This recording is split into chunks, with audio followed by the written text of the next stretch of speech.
Good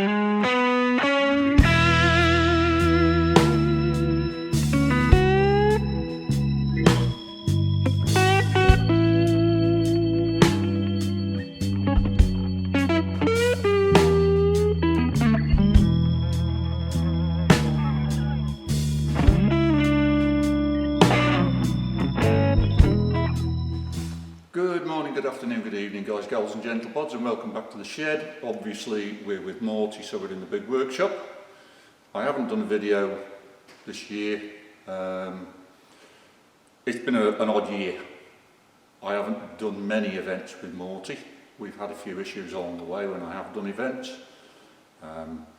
June I had a misfire that I was chasing. It turned out to be the carbon brush in the distributor cap had failed.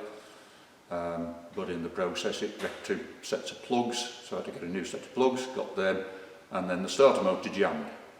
So that was that weekend written off. I've had a couple of good weekends. I started with the SU carburettor on it, to run it in basically, such as it was running in. Basically I took her out on track and kicked the living daylights out of it. I later in the season swapped to the twin 40 DCOE Weber, and I've been playing about with jets and Venturis on that to get the fuel in something like. Overall it's been good, she's gone well. 2022 I struggled to get under 80 seconds, I've now got down to 77s. Unfortunately at my last event on the Sunday we did the 3 practice runs, no problem at all in the 77, 78 second bracket.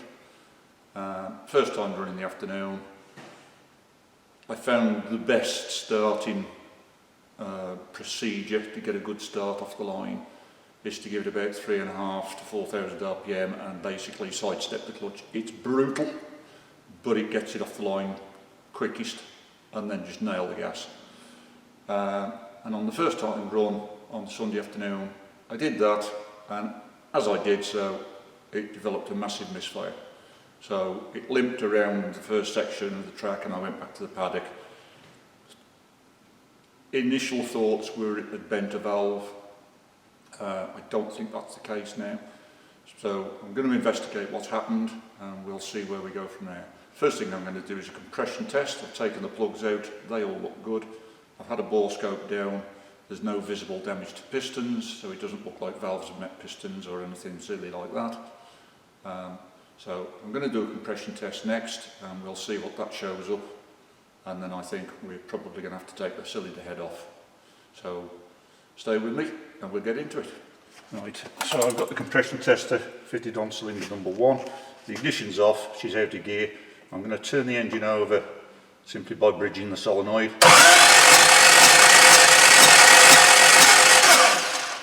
And straight away I can see we've got a problem on number 1. We've got about 25 psi of compression, which is pretty weak considering when I first put the motor in and did the compression test I was getting 220, 230. So there's something fairly major and catastrophic has happened. My best guess at this moment is probably a head gasket failure.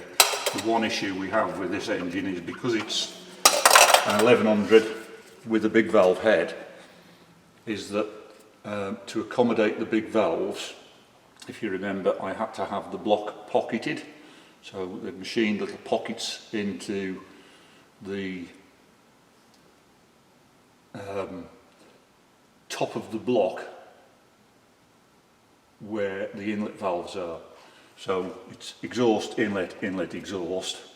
So where the 2 inlet valves are for 1 and 2, the gap between the 2 cylinders is actually very thin because of the pocketing, and the same on 3 and 4.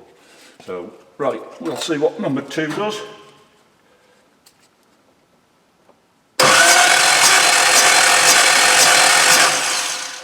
Yeah, and that's about the same, 25.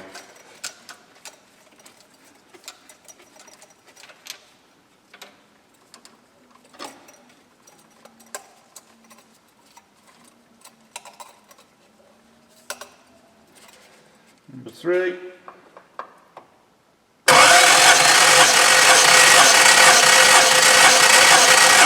And that's nice and healthy, 220 psi, so that's good.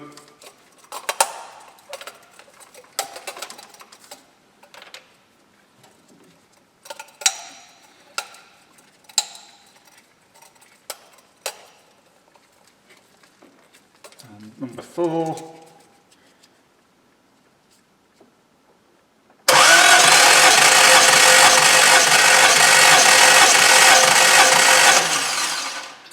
And that's just 200. So there's no issue on 3 and 4, it's 1 and 2. And since it's 2 adjacent cylinders with that narrow bit of block between them, my best guess at this point is that it's the head gasket's failed. So we'll have the head off. First thing I need to do is drop the sump guard off.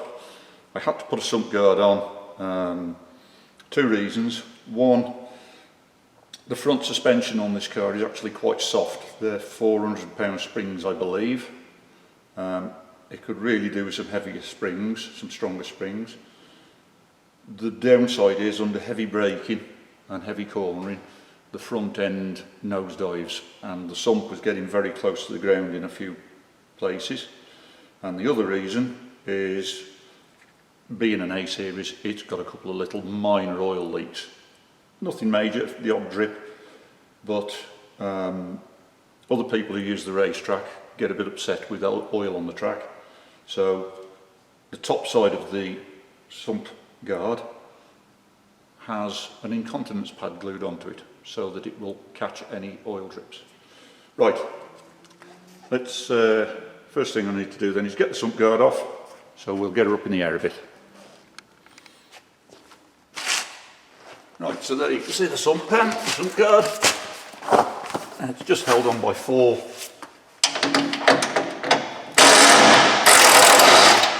M6 stainless bolts. 1,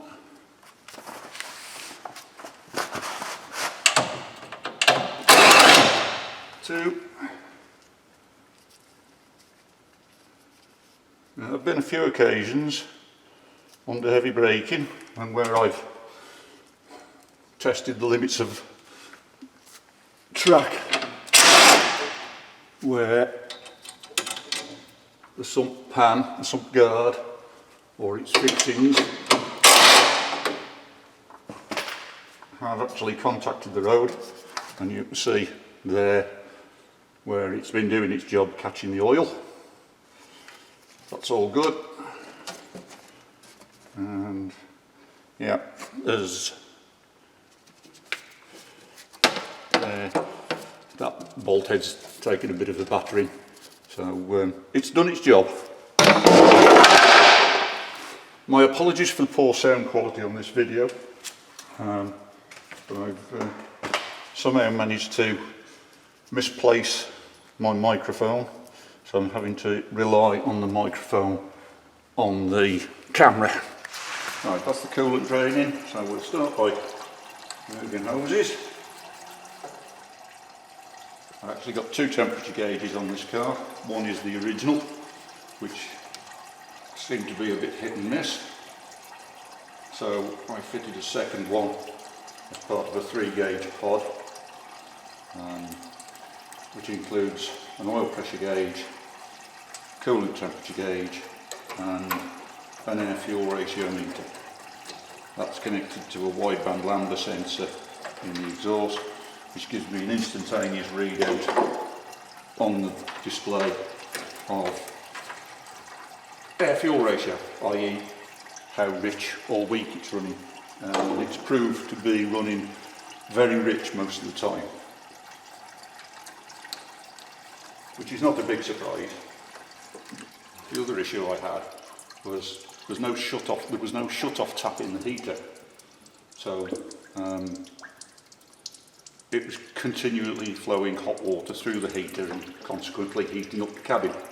And on a hot day, sat waiting to get to the start line, it got very uncomfortable, so I fitted a simple ball valve to allow me to turn the heater off. Disconnect the fuel feed to the carburetor.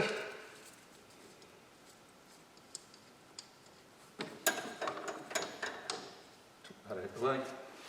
Now I'm thinking, if I disconnect the cold start cable, I can probably leave the throttle cable attached, undo the manifold and swing it over there out of the way. That's what I'm going to try.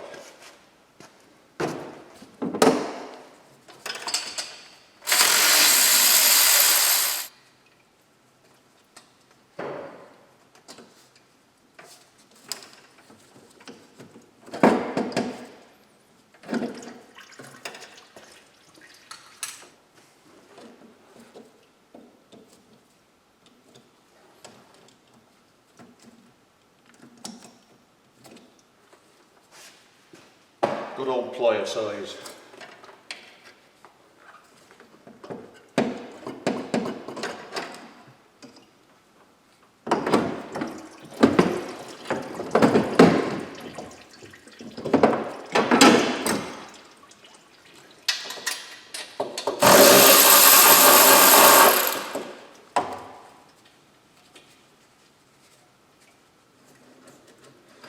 One thing I do love about this car is it's so easy to work on.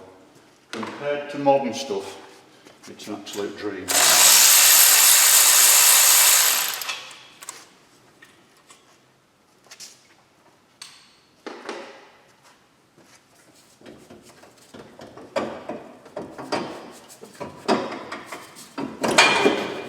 That's the exhaust off.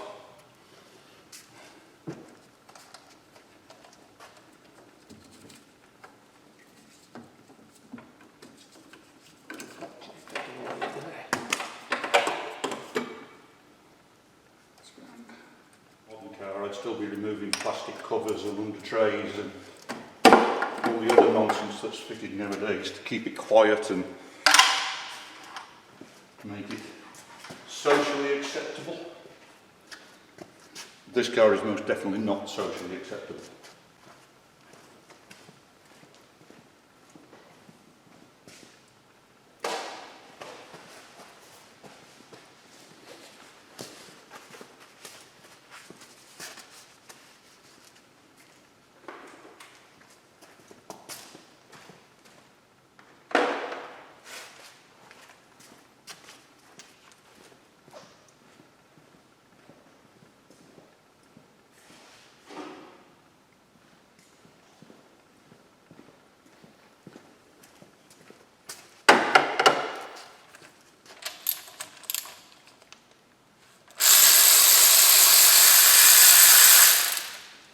So the first one's to undo are the rocker posts.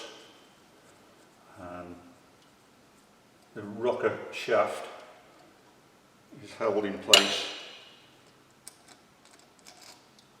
by 4 5/16 studs and 4 3/8 studs. The 3/8 studs are also the head studs, so they also hold the cylinder head down. They're a nice long ratchet for good leverage. So when you tighten a cylinder head down, you torque them down to a specific torque in a set pattern. And basically on an A series you start on the middle of this row, the outer row, and you go round in a spiral. So you do 1, 2, 3, 4, 5, 6, 7, 8, 9. Or the opposite direction, doesn't really matter. The purpose of it is to spread the gasket out evenly as you tighten it. So it's not super critical, but when removing them, when undoing them, I like to do it in the reverse order.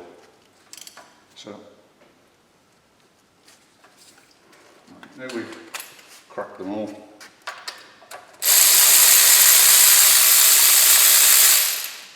Simply because they've got the spring pressure of the valve against them.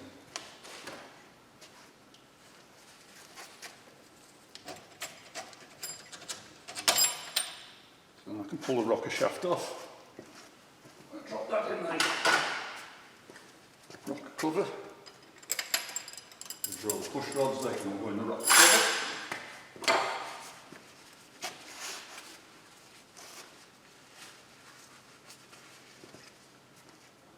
The only downside of doing a cylinder head job is it is messy, it's oily. That's the reason I wasn't buzzing the nuts all the way off with the socket. I just dropped one. Thankfully it's easily retrieved. Right. So that's all the head nuts. We should now be able to lift the cylinder head off and see what's going on. And yes, it's exactly as I suspected. It is a catastrophic head gasket failure between 1 and 2.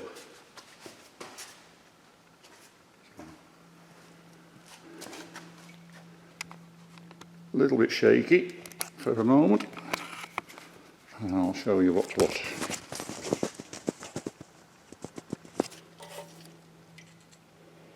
So the gasket's blown completely through between 1 and 2. Actually, I was mistaken. It's not that side that is pocketed, it's that side. So it's not a case of the bridge of the block being too narrow, it's simply a case of a cheap gasket, I think. So hey ho, at least it's not major. There's no major internal damage to the engine, and I just need a better quality head gasket. Wonderful. Right, now I've got the head gasket off and just cleaned the surface of the block. We have got a problem. The hot gases passing through when the gasket finally failed, have burnt away the cylinder block slightly on the face. Now that could be a real problem. In fact, it probably will be a real problem. And I need to do some thinking about where we go with that. Being cast iron, it would be difficult to effect a weld repair. Very difficult to effect a weld repair in situ, which would mean the engine needs taking out and completely stripping. The alternative is another new block. Oh bugger. Watch this space and I'll get back to you with what I decide to do. Right, well that's about it for today. The head's off. We've got what initially looked like a minor issue, a blown head gasket, but it's turned out that there is, as you've just seen, some damage to the cylinder block, and I now need to put my thinking cap on and decide how best to proceed to deal with that. As you might gather from my voice tone, I'm a little bit disappointed, to put it mildly. Anyway, hopefully you found this video interesting. If you have, hit the like, the subscribe, all the usual YouTube nonsense, you know what to do. If you've got any comments, any suggestions, please feel free to throw them in the comments down below. I'll take any kind of comments, criticisms, positive, negative, whatever. You feel it, you say it. It doesn't bother me. But somebody might just have a way forward that isn't going to cost me an arm and a leg and a new block. Anyway, that's enough waffle for now. Thank you for watching. Hope you've enjoyed it, and I'll see you in the next video. Bye for now.